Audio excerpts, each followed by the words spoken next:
ನಮಸ್ಕಾರ. ಇದು ಸುದ್ದಿ ವಿಶ್ಲೇಷಣೆ. ನಾನು ಶಶಿಧರ್ ಭಟ್. ಇದು ನನ್ನ ಡಿಜಿಟಲ್ ವಾಹಿನಿ ಸುದ್ದಿ ಟಿವಿ. ಇರಾನ್ ಮೇಲೆ ಅಮೇರಿಕ ಇಸ್ರೇಲ್ ಯುದ್ಧವನ್ನು ಘೋಷಿಸಿ ಯುದ್ಧವನ್ನು ನಡೆಸಿ 32 ದಿನಗಳು ಕಳೆದಿವೆ. ಇರಾನ್ ತಲೆಬಾಗುವ ಲಕ್ಷಣಗಳು ಕಾಣ್ತಾ ಇಲ್ಲ. ಟ್ರಂಪ್ ಎಚ್ಚರಿಕೆಯ ಮೇಲೆ ಎಚ್ಚರಿಕೆಯನ್ನು ಇರಾನ್ಗೆ ಕೊಡ್ತಿದ್ದಾರೆ. ಹುಷಾರ್. ಆದರೆ ಈಗ ಆತಂಕ ಪ್ರಾರಂಭ ಆದದ್ದು ಅಮೇರಿಕ ಮತ್ತು ಇಸ್ರೇಲ್. ಯಾಕೆಂದರೆ ಇರಾನನ್ನು ಸೋಲಿಸುವುದೇನಿದೆ ಅದು ಅಂತಹ ಸುಲಭವಾದುದಲ್ಲ ಎನ್ನುವ ಅರಿವು ಅಮೇರಿಕಕ್ಕೆ ಬಂದಿದೆ. ಅದಕ್ಕೆ ವರ್ಷಗಳೇ ಬೇಕಾಗ್ಬೋದು. ನಾನು ಹೇಳಿದರೆ ನಿಮ್ಗೆ ಆಶ್ಚರ್ಯ ಆಗುತ್ತೆ, ಏನು ಯಾಕೆ ಅಂತ. ಹಲವು ವರ್ಷಗಳಿಂದ ಇರಾನ್ ತನ್ನ ರಕ್ಷಣಾ ವ್ಯವಸ್ಥೆಯನ್ನು ಹೇಗೆ ಮಾಡಿಕೊಂಡಿದೆ ಆ ವಿವರಗಳನ್ನು ತಮಗೆ ನಾನು ನೀಡೋದಕ್ಕೆ ಹೊರಟಿದ್ದೀನಿ. ಎಲ್ಲ ವಿವರಗಳನ್ನು ತಂದಿದ್ದೀನಿ. ಇರಾನ್ನಲ್ಲಿ ಅಂಡರ್ಗ್ರೌಂಡ್ ರಕ್ಷಣಾ ಮತ್ತು ಕ್ಷಿಪಣಿ ವ್ಯವಸ್ಥೆ ಇದೆ. ಭೂಮಿಯ ಒಳಗಡೆ ನಗರಗಳಿವೆ, ಸುರಂಗಗಳಿವೆ, ಕ್ಷಿಪಣಿ ತಯಾರಿಕಾ ಕೇಂದ್ರ ಇದೆ, ಕ್ಷಿಪಣಿ ಉಡ್ಡಯನ ಕೇಂದ್ರ ಇದೆ. ಅದು ಭೂಮಿಯ ಒಳಗಡೆ. ಅದನ್ನು ಹೇಗೆ ನಿರ್ಮಿಸಲಾಗಿದೆ ಅಂತ ಅಂದರೆ, ನೀವು ಬಾಂಬ್ ಹಾಕಿಯೂ ಅದನ್ನು ನಾಶಪಡಿಸೋದು ಕಷ್ಟ. ಅದಕ್ಕಿರುವ ಏಕಮೇವ ದಾರಿ ಅಂತ ಅಂದರೆ, ನೀವು ಈ ಭೂಗತ ಲೋಕ ಏನಿದೆ, ಅದೊಂದು ಭೂಗತ ಲೋಕ ಅಂದರೆ ಅಂಡರ್ ವರ್ಲ್ಡ್ ಅಂತ ಅಲ್ಲ. ಅದರ ಒಳಗಡೆ ಹೋಗುವ ದಾರಿಯನ್ನು ಏನಾದರೂ ಮಾಡಿದರೆ ಸ್ವಲ್ಪ ಮಟ್ಟಿಗೆ ತಡಿಬೋದು. ಅದು ಸುಲಭವಾದುದಲ್ಲ ಅಂತ. ಹಾಗಿದ್ದರೆ ಅಂಡರ್ಗ್ರೌಂಡ್ ರಕ್ಷಣಾ ವ್ಯವಸ್ಥೆ ಹೇಗಿದೆ ಅನ್ನುವ ವಿವರವನ್ನು ತಂದಿದ್ದೀನಿ. ಭೂಗರ್ಭದ ಒಳಗಡೆ ಮಿಸೈಲ್ ಸಿಟೀಸ್ಗಳಿವೆ. ಅಲ್ಲಿ ಮಿಸೈಲ್ ಸಿಟೀಸ್, ಕ್ಷಿಪಣಿ ನಗರಗಳು ಅಂತ ಅನ್ಬೋದು. ಅದು ಭೂಮಿಯ ಒಳಗೆ ಇದೆ. ಅದು ಅಲ್ಲೊಂದು ಅತಿ ದೊಡ್ಡದಾದ ಅದು ನೆಟ್ವರ್ಕ್. ಅದು ಇರಾನ್ ದೇಶಾದ್ಯಂತ, ಯೂಶ್ವಲಿ ಇರಾನ್ ಅತಿ ದೊಡ್ಡ ದೇಶ.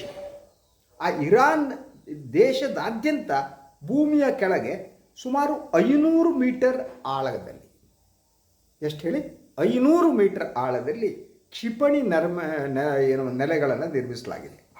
ಈ ನೆಲೆಗಳನ್ನೇ ನಾನು ಈ ಮೊದಲು ಹೇಳಿದಾಗೆ ಮಿಸೈಲ್ ಸಿಟೀಸ್ ಅಂತ ಕರೀತಾರೆ. ಅದು ಇವನ್ನು ಕೇವಲ ನಗರ ಪ್ರದೇಶದಲ್ಲಿ ಮಾತ್ರ ಇಲ್ಲ, ಪರ್ವತ ಪ್ರದೇಶಗಳು ಮತ್ತು ದೊಡ್ಡ ದೊಡ್ಡ ನಗರಗಳು, ಸಣ್ಣಗಳ ಕೆಳಗಡೆ ಕೂಡ ಇರಾನ್ ಇಂತಹ ಮಿಸೈಲ್ ನಗರಗಳನ್ನು ನಿರ್ಮಿಸಿದೆ. ಹಾಗಿದ್ದರೆ ಇದರ ರಚನೆ ಹೇಗಿದೆ ಅನ್ನೋದು ನಿಮ್ಗೆ ಹೇಳ್ತೀನಿ. ಸೊ ಈ ಮಿಸೈಲ್ ನಗರಗಳ ರಚನೆ ಏನಿದೆ, ಮಿಸೈಲ್ ನಗರ ಮೇಲೆ ನಾವು ನಗರಗಳು ಹೇಗಿರ್ತವೆ ಹಾಗೇನೆ ಅದು ಉದ್ದನೆಯ ಟನಲ್ಗಳನ್ನು ಹೊಂದಿದೆ ಅಂತ. ಉದ್ದನೆಯ ಟನಲ್ಗಳಿವೆ ಇಡೀ ಇರಾನ್ನಾದ್ಯಂತ. ಅಷ್ಟೇ ಅಲ್ಲ ಸರ್, ಅಲ್ಲಿ ಮಿಸೈಲ್ ಟ್ರಾನ್ಸ್ಪೋರ್ಟ್ ಸಿಸ್ಟಮ್ ಅನ್ನು ಕೂಡ ಭೂಮಿಯ ಒಳಗಡೆ ಸಿದ್ಧಪಡಿಸಲಾಗಿದೆ. ಅದನ್ನು ರೈಲು ವ್ಯವಸ್ಥೆ ಅಂತ ಹೇಳುತ್ತೆ. ಟ್ರೈನ್ ರೀತಿ ಭೂಮಿಯ ಒಳಗಡೆ ಮಿಸೈಲ್ ಟ್ರಾನ್ಸ್ಪೋರ್ಟ್ ಸಿಸ್ಟಮ್ ಅನ್ನು ಅಳವಡಿಸಲಾಗಿದೆ. ಇಷ್ಟಕ್ಕೆ ಸೀಮಿತ ಆಗಿಲ್ಲ ಸರ್. ಯಾಕೆ ಅಮೇರಿಕಾ ದೊಡ್ಡಣ್ಣ ನಡಗ್ತಾ ಇದ್ದಾನೆ ಅಂತಂದರೆ, ಹಲವು ವರ್ಷಗಳಿಂದ ಇರಾನ್ ಸಿದ್ಧಪಡಿಸಿದಂತಹ ಈ ಒಂದು ರಕ್ಷಣಾ ವ್ಯವಸ್ಥೆ.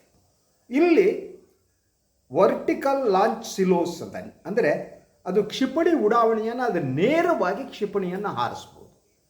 ಆ ನೇರವಾಗಿ ನೆಟ್ಟಿಗೆ ಕ್ಷಿಪಣಿಯನ್ನು ಹಾರಿಸುವಂಥ ವ್ಯವಸ್ಥೆ ಏನಿದೆ, ವರ್ಟಿಕಲ್ ಲಾಂಚ್ ಸಿಲೋಸ್ಗಳು ಭೂಮಿಯ ಒಳಗಡೆ ಇರಾನ್ನಲ್ಲಿವೆ. ಸೊ ಇಷ್ಟೇ ಅಲ್ಲ, ಅದರ ಜೊತೆಗೆ ಅವರು ಸಾವಿರಾರು ಕ್ಷಿಪಣಿಗಳನ್ನು, ಡ್ರೋನ್ಗಳನ್ನು ಭೂಮಿಯ ಒಳಗಿಟ್ಟಿದ್ದಾರೆ.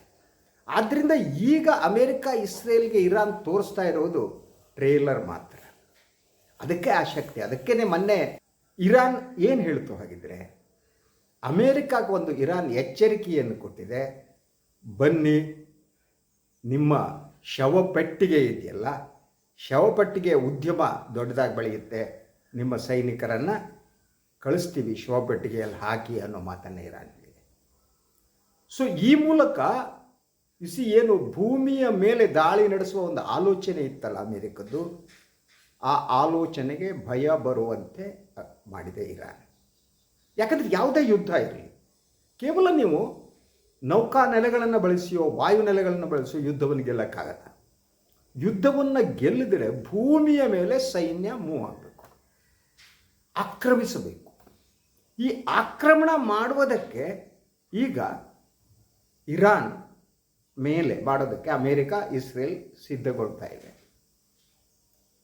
ಆದರೆ ಬಿಕಾಸ್ ಈಗ ಹೇಳಿದ ರಕ್ಷಣಾ ವ್ಯವಸ್ಥೆ ಇದೆಯಲ್ಲ, ಆದ್ದರಿಂದ ಕಷ್ಟ. ಯಾಕೆಂದರೆ ಅವರು ಹೇಳೋ ಪ್ರಕಾರ, ವರದಿಗಳ ಪ್ರಕಾರ ಕೆಲವು ನೆಲೆಗಳಲ್ಲಿ ಕ್ಷಿಪಣಿಗಳು ರೆಡಿ ಟು ಫೈರ್ ಸ್ಥಿತಿಯಲ್ಲಿವೆ ಅಂತ. ಅಂದರೆ ಎಲ್ಲವನ್ನ ಸಿದ್ಧಪಡಿಸಿ ಇರಾನ್ ಇಟ್ಕೊಂಡಿದೆ, ರೆಡಿ ಟು ಫೈರ್. ಆದರೆ ಯಾವ ಮೂಮೆಂಟಿಗೆ ಟಕ್ ಅನಿಸಿದರೆ ಕ್ಷಿಪಣಿಗಳು ಹಾರ್ತವೆ ಅಂತ. ಸೊ ಅದರ ಜೊತೆಗೆ ಹೇಗಿದೆ ಅಂತ ಅವರ ರಕ್ಷಣಾ ಉದ್ದೇಶ, ಮತ್ತು ಅದಕ್ಕೆ ಡಿಫೆನ್ಸಿವ್ ಆ್ಯಂಡ್ ಅಫೆನ್ಸಿವ್ ಅಂತ ಕರೀತಾರೆ. ಈ ಎರಡು ರೀತಿಯ ವ್ಯವಸ್ಥೆ ಇದೆ, ಒಂದು ಡಿಫೆನ್ಸಿವ್, ಇನ್ನೊಂದು ಅಫೆನ್ಸಿವ್. ಸೊ ಈ ಡಿಫೆನ್ಸಿವ್ ಮತ್ತು ಅಫೆನ್ಸಿವ್ ವ್ಯವಸ್ಥೆ ಇದೆಯಲ್ಲ, ಎಸ್ಪೆಷಲಿ ಶತ್ರುಗಳ ಏರ್ ಸ್ಟ್ರೈಕ್ನಿಂದ ರಕ್ಷಣೆ ಪಡೆಯೋದಕ್ಕೆ, ಯಾರ ಮೇಲೆ USA ಮತ್ತು ಇಸ್ರೇಲ್ ಇವರ ದಾಳಿಯಿಂದ ರಕ್ಷಣೆ ಪಡೆಯೋದಕ್ಕೆ ಅವು ಏನು ಮಾಡಿದೆ ಅಂದರೆ ಅವರದ್ದು ಈ ಭೂಗತ ಅವರದೊಂದು ಭೂಗತದ ಅದ್ಭುತವಾದ ಒಂದು ವ್ಯವಸ್ಥೆ. ನೀವು ವಿವರಗಳು ನೋಡಿದರೆ ಒಂದೇ ವೇಳೆ ಹಲವಾರು ಕ್ಷಿಪಣಿಗಳನ್ನು ಹಾರಿಸುವಂಥ ಸಾಮರ್ಥ್ಯ ಈ ಕ್ಷಿಪಣಿ ನೆಲೆಗಳಿಗಿವೆ. ಒಂದೇ ವೇಳೆ, ಒಂದೇ ಸಂದರ್ಭದಲ್ಲಿ ಹಲವು ಕ್ಷಿಪಣಿಗಳನ್ನು ಒಮ್ಮೆಲೆ ಹಾರಿ ಬಿಡಬಹುದು. ಆದ್ದರಿಂದ ಇದಕ್ಕೆ ಅಸಿಮೆಟ್ರಿಕ್ ವಾರ್ಫೇರ್ ಅಂತಾರೆ. ಇದನ್ನು ಯುದ್ಧದ ಭಾಷೆಯಲ್ಲಿ ಅಸಿಮೆಟ್ರಿಕ್ ವಾರ್ಫೇರ್ ಅಂದರೆ ಸಾಮಾನ್ಯ ಯುದ್ಧಕ್ಕಿಂತ ವಿಭಿನ್ನವಾದ ಯುದ್ಧ ತಂತ್ರಗಳು ಅಂತ. ಇದು ಇರಾನ್ನ ಸ್ಟ್ರೆಂತ್ ಅಂತ. ಹಾಗಿದ್ರೆ ಇದರಿಂದ ಆಗೋದೇನು? ಒಂದು, ನಾನು ಈ ಮೊದಲು ಹೇಳಿದಾಗ ಇದು ಭೂಗರ್ಭದಲ್ಲಿ ಇರೋದರಿಂದ ಈ ವ್ಯವಸ್ಥೆಯ ಮೇಲೆ ದಾಳಿ ಮಾಡೋದು ಸುಲಭ ಅಲ್ಲ. Point number 1. ಪಾಯಿಂಟ್ ನಂಬರ್ 2, ಇವ್ರದ್ದು ದೊಡ್ಡ ಪ್ರಮಾಣದ ಸಂಗ್ರಹಣೆ ಇದೆ. ಅದು ಸಣ್ಣ ಪುಟ್ಟದ್ದಲ್ಲ. ಅದರಿಂದ ಇನ್ನೂ ಹಲವು ತಿಂಗಳುಗಳ ಕಾಲ ಯಾವುದೇ ಅಡೆತಡೆ ಇಲ್ಲದೆ ಇರಾನ್ ಯುದ್ಧ ಮಾಡ್ಬೋದು. ಅದರ ಜೊತೆಗೆ ಅವರು ಇನ್ನೊಂದು ಮಾಡಿದ್ದಾರೆ. ನಾನು ನಿಮ್ಗೆ ಹೇಳಿದೆ, ಇಡೀ ದೇಶದಲ್ಲಿ ಒಳಗಡೆ ಈ ಭೂಗತ ವ್ಯವಸ್ಥೆ ಇದೆ, ಸಾಗಾಣಿಕೆ ವ್ಯವಸ್ಥೆ ಇದೆ ಅಂತ. ಕ್ಷಿಪಣಿಗಳನ್ನು ಸಾಗಿಸ್ಬೋದು, ಒಂದು ಪ್ರದೇಶದಿಂದ ಒಂದು ಪ್ರದೇಶದಲ್ಲಿ ಭೂಮಿಯ ಒಳಗಡೆ ಸಾಗಿಸ್ಬೋದು. ಅದಕ್ಕೆ ಮೊಬೈಲ್ ಲಾಂಚರ್ಗಳೇನಿವೆ ಅದನ್ನು ಇರಾನ್ ಇಟ್ಕೊಂಡಿದೆ. ಆ ಮೊಬೈಲ್ ಲಾಂಚರ್ಗಳು ಸ್ಥಳ ಬದಲಾಯಿಸೋದಕ್ಕೆ ಹೆಲ್ಪ್ ಮಾಡ್ತವೆ.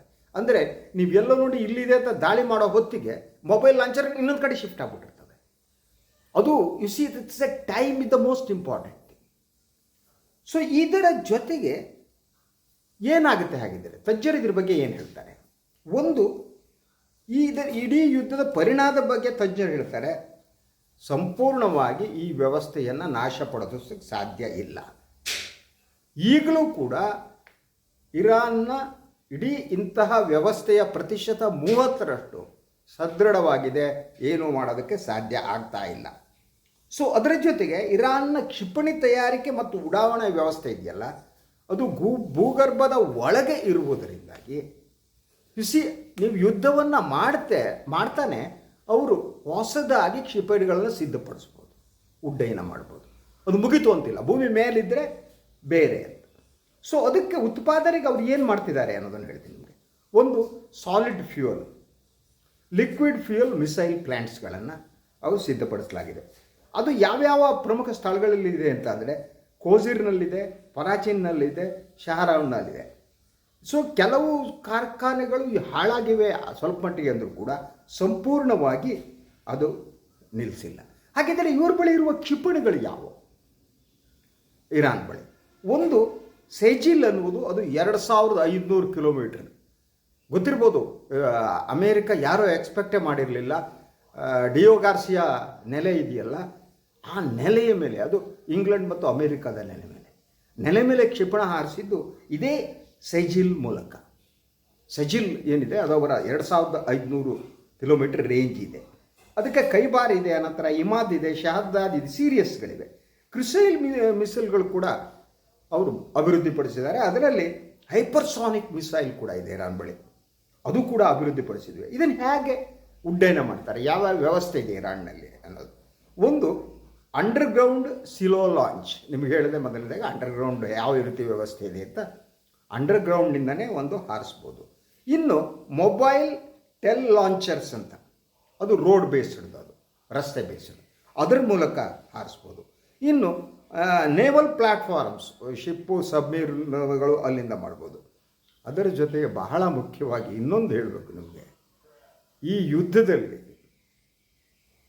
ಇರಾನ್ ಜೊತೆಗೆ ಗಟ್ಟಿಯಾಗಿ ನಿಲ್ತಿರೋದು ಚೀನಾ ಮತ್ತು ರಷ್ಯಾ. ಈ ಚೀನಾದ ಉಪಗ್ರಹ ಇದೆಯಲ್ಲ, ಅದು ಎಷ್ಟು ಪವರ್ಫುಲ್ ಆಗಿದೆ ಅಂತಂದರೆ, ಈಗ ನಾವೆಲ್ಲ GPS ಬಳಸ್ತೀವಿ. ಈ GPS ಏನಿದೆ ಅಮೇರಿಕಾದ್ದು. ಈ ಅಮೇರಿಕಾದ GPSಗಿಂತ ಹೆಚ್ಚು ಆಧುನಿಕವಾದ ವ್ಯವಸ್ಥೆ ಚೀನಾ ಉಪಗ್ರಹದಲ್ಲಿದೆ ಅಂತ ಹೇಳಲಾಗ್ತಾ ಇದೆ. ಅದನ್ನೇ ಇರಾನ್ ಬಳಸ್ತಾ ಇದೆ. ಸೊ ಇದರಲ್ಲಿ ಈ ಟೆಕ್ನಾಲಜಿಯನ್ನು ಚೀನಾ ರಷ್ಯಾ ಏನಿವೆ ಅವರ ತಂತ್ರಜ್ಞರು ಸಿದ್ಧಪಡಿಸಿದ್ದು. ಅದು ಇಂಟೆಲಿಜೆನ್ಸ್, ಸರ್ವೆಲೆನ್ಸ್, ರೀಕಾನ್ಸೆನ್ಸ್, ಈ 3 ಘಟ್ಟ ಇದೆ. ಇದರಲ್ಲಿ ಈ ಸಾಮರ್ಥ್ಯ ಇದೆ. ಒಂದು ಇಂಟೆಲಿಜೆನ್ಸು ಮಾಹಿತಿ, ಸರ್ವೆಲೆನ್ಸ್ ಮಾಹಿತಿ. ಸೊ ಬಹುಬೇಗ ದಟ್ ಇಸ್ರೇಲ್ ಮತ್ತು ಅಮೇರಿಕಾ ಏನು ಮಾಡುತ್ತೆ ಅನ್ನೋದನ್ನು ಈ ಸೆಟ್ಲೈಟ್ಗಳು ಪತ್ತೆ ಮಾಡ್ತವೆ. ಅದು ಎಷ್ಟು ಪವರ್ಫುಲ್ ಆಗಿದೆ ಅಂದರೆ, ಭಾರತ ಮತ್ತು ಪಾಕಿಸ್ತಾನದ ಮೇಲೆ ನಡೆದಿತ್ತಲ್ಲ ಆಪರೇಷನ್ ಸಿಂಧೂರ, ಆ ಸಂದರ್ಭದಲ್ಲೂ ಕೂಡ ಪಾಕಿಸ್ತಾನಕ್ಕೆ ಚೀನಾ ಈ ಮಾಹಿತಿಯನ್ನು ಕೊಡ್ತಾ ಇತ್ತು. ಆ ಕಾರಣಕ್ಕೆ ನಾವು ಕೆಲವು ಫೈಟ್ರ್ಗಳನ್ನ ಕಳೆದುಕೊಂಡಿವಿ ಅಂತ ಹೇಳಲಾಗ್ತಾ ಇದೆ. ಅದು ಭಾರತ ಪುಷ್ಟೀಕರಿಸಿಲ್ಲ. ಯಾಕೆಂದರೆ ಪ್ರತಿ ಕ್ಷಣದ ಯುದ್ಧದಲ್ಲಿ ಈ ಮಾಹಿತಿ ಭಾಳ ಇಂಪಾರ್ಟೆಂಟು. ನಿಮ್ಮ ವೈರಿ ಹೇಗೆ ಮಾಡ್ತಾರೆ, ಏನು ಮಾಡ್ತಾರೆ, ಎಲ್ಲಿ ಮೂವ್ ಮಾಡ್ತಾರೆ, ಆಲ್ ದೀಸ್ ಥಿಂಗ್ಸ್. ಇದನ್ನು ಸತತವಾಗಿ ಚೀನಾ ಮಾಡ್ತಾ ಇತ್ತು. ಚೀನಾ ಉಪಗ್ರಹದ ವಿಶೇಷತೆ ಅದು. ಈ ಉಪಗ್ರಹ ಸಹಾಯವನ್ನು ಇರಾನ್ ಪಡೆದುಕೊಂಡಿದೆ ಅಂತ. ಅದು ಹೇಗೆ ಆಗಿದೆ, ಉಪಗ್ರಹದ ಈ ಬಳಕೆಯನ್ನು ಹೇಗೆ ಮಾಡ್ತಾರೆ ಅನ್ನೋದನ್ನು ನಿಮ್ಗೆ ಹೇಳಬೇಕು. ಅರ್ತ್ ಇಮೇಜಿಂಗ್ ಸ್ಯಾಟಲೈಟ್ಸ್ ಅಂತ. ಇದು ಅರ್ತ್ ಇಮೇಜಿಂಗ್ ಅಂದರೆ ಭೂಮಿ ಅಂತ ಸ್ಯಾಟಲೈಟ್ಸ್ಗಳು. ಅವು ಶತ್ರುಗಳ base, aircraft, movement track, missile ಟೇಂಜರಿಂಗ್ ಡಾಟಾ, ಬ್ಯಾಟಲ್ ಡ್ಯಾಮೇಜ್ ಅಸೆಸ್ಮೆಂಟ್, ಇದನ್ನೆಲ್ಲವನ್ನು ಈ ಉಪಗ್ರಹಗಳು ಮಾಡ್ತವೆ. ನೋಡಿ ಆಧುನಿಕ ಯುದ್ಧ ಹೇಗೆ ಬದಲಾಗಿದೆ ಅಂತ. ನಾನು ದೊಡ್ಡಣ್ಣ ಇನ್ನೊಂದು ಮತ್ತೊಂದು ಹೇಳ್ಕೊಂಡು ಓಡಾಡಿದ್ರೆ ಆಗಲ್ಲ. GPS ಪವರ್ಫುಲ್ ಆದ ಉಪಗ್ರಹ. ಸೊ ಅದು ಏನಾಗುತ್ತೆ ಅಂತಂದರೆ ಮಿಸೈಲ್ ಸ್ಟ್ರೈಕ್ ಪ್ಲ್ಯಾನಿಂಗ್ ಮಾಡ್ಬೋದು ಅಂತ. ಈ ಉಪಗ್ರಹ ಏನು ಸ್ಟ್ಯಾಟಿಸ್ಟಿಕ್ಸನ್ನು ಒದಗಿಸುತ್ತೆ ಅದನ್ನು ನೋಡಿಕೊಂಡು ಮಿಸೈಲ್ ಸ್ಟ್ರೈಕ್ ಪ್ಲ್ಯಾನಿಂಗನ್ನು ಮಾಡ್ಬೋದು. ಸೊ ಆದ್ದರಿಂದ ದಟ್ ಇದು ಒಟ್ಟಾರೆಯಾಗಿ ಈ ಯುದ್ಧದ ಪರಿಣಾಮದ ಬಗ್ಗೆನೂ ನಾವು ಹೇಳ್ಬೋದು. ದಟ್ ಒಂದನೇದಾಗಿ ಎನಿಮಿ ಮೂಮೆಂಟ್, ಈ ಪ್ರೆಸಿಷನ್ ಸ್ಟ್ರೈಕ್ ಅಂತಾರೆ, ಇದು ಜಾಸ್ತಿ ಆಗ್ತಾ ಇದೆ. ಬಿಕಾಸ್ ಇದರ ಮೂಲಕ ಎನಿಮಿ ಮೂವ್ಮೆಂಟ್ ಏನಿದೆ, ರಿಯಲ್ ಟೈಮ್ ಟ್ರ್ಯಾಕಿಂಗ್ ನಿಮ್ಗೆ ಹೇಳಿದೆ. ಎನಿಮಿ ಮೂವ್ ಮಾಡ್ತಾ ಇದೆ, ರಿಯಲ್ ಟೈಮ್ ವಿವರ ಸಿಕ್ಬಿಡುತ್ತೆ. ನಂತರ UAV ಪ್ಲಸ್ ಡ್ರೋನ್ ಆಪರೇಷನ್ಗೆ ಇದು ಸಪೋರ್ಟ್ ಮಾಡುತ್ತೆ. ಆಯಿತಾ, ಲಾಜಿಸ್ಟಿಕ್ ಪ್ಲ್ಯಾನಿಂಗ್ ಏನಿದೆ ಅದಕ್ಕೂ ಕೂಡ ಇದು ಸುಲಭ ಆಗುತ್ತೆ. ಸೊ ಇದು ಹೊಸ ರೀತಿಯ ಯುದ್ಧ ಇದು ಅಂತ. ಆದರೆ ಇಲ್ಲಿ ಬಹಳ ಮುಖ್ಯವಾದ ಪ್ರಶ್ನೆ ಇರೋದೇನಿದೆ, ಇರಾನ್ ಏನಿದೆ ಅದು ಚೀನಾ ರಷ್ಯಾದ ಮೇಲೆ ಸಂಪೂರ್ಣವಾಗಿ ಅವಲಂಬಿಸಿದೆ ಅನ್ನೋದು. ಸೊ ಈಗ ನಾನು ಕೊನೆಯದಾಗಿ ಇರಾನ್ನ ಶಕ್ತಿ ಬಗ್ಗೆ ನಿಮಗೆ ಒಂದು ಚೂರು ಹೇಳೋದಕ್ಕೆ ಇಷ್ಟಪಡ್ತೀನಿ. ಒಂದು, ಭೂಗರ್ಭದಲ್ಲಿರುವ ಮಿಸೈಲ್ ಸಿಟಿ, ದೊಡ್ಡ ಮಿಸೈಲ್ ಸ್ಟಾಕ್ ಪೈಲ್ಗಳಿವೆ, ಅಲ್ಲಿ ಎಸ್ಮೆಟ್ರಿಕ್ ವಾರ್ಫೇರ್ ಸ್ಟ್ರಾಟಜಿ ಇದೆ. ಸೊ ಆದರೆ ಇಂಥ ಇರಾನನ್ನು ಸೋಲಿಸೋಕ್ಕೆ ಸಾಧ್ಯನೇ ಇಲ್ಲ ಅಂತ ಹೇಳೋಕ್ಕಾಗಲ್ಲ. ಅದಕ್ಕೆ ಬೆಲೆ ತೆರಬೇಕಾಗುತ್ತೆ ಅಮೇರಿಕ. ಎಷ್ಟು ಕಾಲ ಗೊತ್ತಿಲ್ಲ. ಈಗಾಗಲೇ ನಿಮ್ಗೆ ಇನ್ನೊಂದು ಹೇಳಬೇಕು, ಅಮೇರಿಕ ಅದು ನಡೆಸಿದ ಹಲವಾರು ಯುದ್ಧಗಳಿರ್ಬೋದು, ವಿಯೆಟ್ನಾಂ ಇರ್ಬೋದು, ಅಫ್ಘಾನಿಸ್ತಾನ ಇರ್ಬೋದು. ಏನಾಯಿತು ನೋಡಿ, ಅಫ್ಘಾನಿಸ್ತಾನದಲ್ಲಿ ಏನೂ ಮಾಡಲಾಗದೆ ಕಾಲ್ಕಿತ್ತು ಅಫ್ಘಾನಿಸ್ತಾನ ನಾಶಪಡಿಸಿ ಹೋಗ್ಬೇಕಾಯಿತು. ವಿಯೆಟ್ನಾಂನಲ್ಲೂ ಅಷ್ಟೇ. ಅಮೇರಿಕಾಗೆ ಯುದ್ಧದಲ್ಲಿ ಗೆದ್ದು ಗೊತ್ತಿಲ್ಲ. ಈಗ ನೀವು ಲೇಟೆಸ್ಟಾಗಿ ಸುಮಾರು 10,000 ಸೈನಿಕರು ಕಾಣುತ್ತೆ, ಏನು ಗಲ್ಫಿಗೆ ಕಳಿಸ್ತಿದ್ದಾರೆ, ಅವ್ರ ಮುಖಗಳನ್ನು ನೋಡಿ. ಅವರಲ್ಲಿ ಇಸ್ರೇಲಿಗಾಗಿ ಯುದ್ಧ ನಡೆಸೋದಿದೆಯಲ್ಲ, ಅದು ಒಂದು ರೀತಿಯ ಅಸಹನೆಯನ್ನು ಸೈನ್ಯದ ಒಳಗೆ ನಮ್ಮ ದೇಶಕ್ಕಾಗಿ ಯುದ್ಧ ಮಾಡೋದು ಸರಿ, ಇನ್ನೊಂದು ದೇಶಕ್ಕೆ ಯುದ್ಧ ಮಾಡ್ತಾ ಆ ಫೋಟೋಗಳು ಕೂಡ ಬಂದಿವೆ. ಆ ಸೈನಿಕರ ಕುಟುಂಬದವರು ಅವ್ರನ್ನ ಅಪ್ಪಿಕೊಂಡು ಕಣ್ಣೀರು ಹಾಕ್ತಿದ್ದಾರೆ. ಅವರಿಗೆ ಹೆಜ್ಜೆಗಳು ಭಾರ ಆಗಿವೆ ಅಮೇರಿಕ ಸೈನಿಕರದ್ದು. ಆ ಹೆಜ್ಜೆಯನ್ನು ಎತ್ತಿ ಇಡೋದಿದೆಯಲ್ಲ, ಅದು ದಟ್ ಅವರಿಗೆ ಒಂದು ರೀತಿ ಬೇಡಪ್ಪ ನನಗೆ ಯಾಕೆ ಬೇಕಿತ್ತು ಅಂತಿದ್ದೆ. ಇದೇನೇ ಸೋಲಿನ ಮೊದಲ ಮೆಟ್ಟಿಲು. ಗೆಲ್ಲುವುದಿದ್ದರೆ ಹಿಂದ್ಗಡೆ ಒತ್ತಡ ಇರಬೇಕು, ದೇಶ ಪ್ರೇಮ ಇರಬೇಕು, ದೇಶವನ್ನು ಉಳಿಸ್ಕೊತೀನಿ ಅನ್ನೋದಿರಬೇಕು, ನನ್ನದು ಅಂತಿರಬೇಕು. ಅಮೇರಿಕಕ್ಕೆ ಅದೇನೂ ಇಲ್ಲ. ಆದರೆ ಇರಾನಿಗೆ ಅವ್ರ ದೇಶವನ್ನು ಉಳಿಸ್ಕೋಬೇಕಾಗಿದೆ ಈ ದಾಳಿಗಳಿಂದ. ಆದ್ದರಿಂದ ಅವರಿಗಿರುವ ಕೆಚ್ಚು ಮತ್ತು ಕಿಚ್ಚು ಎರಡು ಅಮೇರಿಕಕ್ಕಿಲ್ಲ. ಈ ಕೆಚ್ಚು ಮತ್ತು ಕಿಚ್ಚು ಇದ್ದವರಿದಾರಲ್ಲ, ಅವರನ್ನು ಸೋಲಿಸೋದು ಸುಲಭ ಅಲ್ಲ. ಈ ಅರಿವು ಆಗಿದೆ. ನಾನು ಈ ಒಂದು ವಿಶ್ಲೇಷಣೆ ಮಾಡ್ತಾ ಇರುವ ಸಂದರ್ಭದಲ್ಲೇ ಟ್ರಂಪ್ ಅವರು ಯುದ್ಧದಿಂದ ಹೊರಬರುವುದಕ್ಕೆ ಯತ್ನ ಮಾಡ್ತಾರೆ ಅನ್ನೋ ವರದಿಗಳಿವೆ. ಹೇಳಿಕೆ ಕೊಡ್ತಿದ್ದಾರೆ, ಎಚ್ಚರಿಕೆ ಮೇಲೆ ಎಚ್ಚರಿಕೆ. ಆದರೆ ಅವರಿಗೂ ಮಾಹಿತಿ ಇದೆ ಇರಾನ್ ವ್ಯವಸ್ಥೆ ಹೇಗಿದೆ ಅಂತ. ಆ ದೇಶವನ್ನು ನಾಶಪಡಿಸೋದಕ್ಕೆ ಯತ್ನ ಮಾಡ್ಬೋದು, ನಾಶನೂ ಪಡಿಸ್ಬೋದು. ಆದರೆ it may take years together. ಅದು ವರ್ಷಗಳವರೆಗೆ ನಡೆದರೆ ಅಮೇರಿಕಾನ ನಾಶ ಆಗುತ್ತೆ. ಇವತ್ತು ಟ್ರಂಪ್ನ ಶ್ವೇತಭವನದ ಪ್ರತಿನಿಧಿ ಹೇಳಿದ್ದಾರೆ, ಈ ಯುದ್ಧದ ಖರ್ಚನ್ನು ಯಾರು ಗಲ್ಫ್ ಕಂಟ್ರಿಗಳು ಭರಿಸಬೇಕು ಅಂತ ಹೇಳಿದ್ದಾರೆ. ಅಂದರೆ ಆ ಒಂದು ಭಾರವನ್ನು ಅವ್ರಿಗೆ ಸಂಬಂಧನೇ ಇಲ್ಲ ಪಾಪ. ಇವರು ನೆಲೆ ಇದೆ, ಇನ್ನೊಂದಿದೆ. ಈಗ ಸೌದಿ ಅರೇಬಿಯಾ, ಕತಾರ್, UAEಗಳು ಈ ಒಂದು ಯುದ್ಧದ ಭಾರವನ್ನು ಭರಿಸಬೇಕು ಅಂತ ದೊಡ್ಡಣ್ಣ, ದುಷ್ಟ ಅಣ್ಣ ಹೇಳ್ತಿದ್ದಾರೆ. ನಾಶ ಮಾಡಿದವರವರು ಇಸ್ರೇಲ್ ಸಲುವಾಗಿ.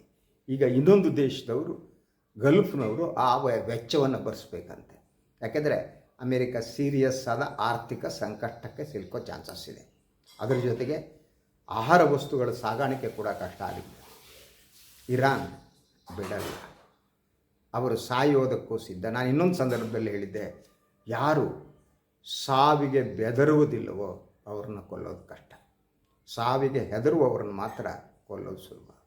ಇದು ಇವತ್ತಿನ ಸುದ್ದಿ ವಿಶ್ಲೇಷಣೆ. ಇನ್ನೊಂದು ವಿಚಾರದಾಗ ಮತ್ತೆ ಬರ್ತೀನಿ. ನಾನು ಲೈಕ್ ಮಾಡಿ, ಸಬ್ಸ್ಕ್ರೈಬ್ ಮಾಡಿ, ಬೆಲ್ ಐಕಾನ್ ಪ್ರೆಸ್ ಮಾಡೋದಕ್ಕೆ ಮರಿಬೇಡಿ. ಹಾಗೆಯೇ ಸಾಧ್ಯ ಆದರೆ ಸಹಾಯ ಮಾಡಿ. ಸ್ವತಂತ್ರ ಪತ್ರಿಕೋದ್ಯಮವನ್ನು ಉಳಿಸಿ, ನನ್ನನ್ನು ಆಶೀರ್ವದಿಸಿ. ನಮಸ್ಕಾರ.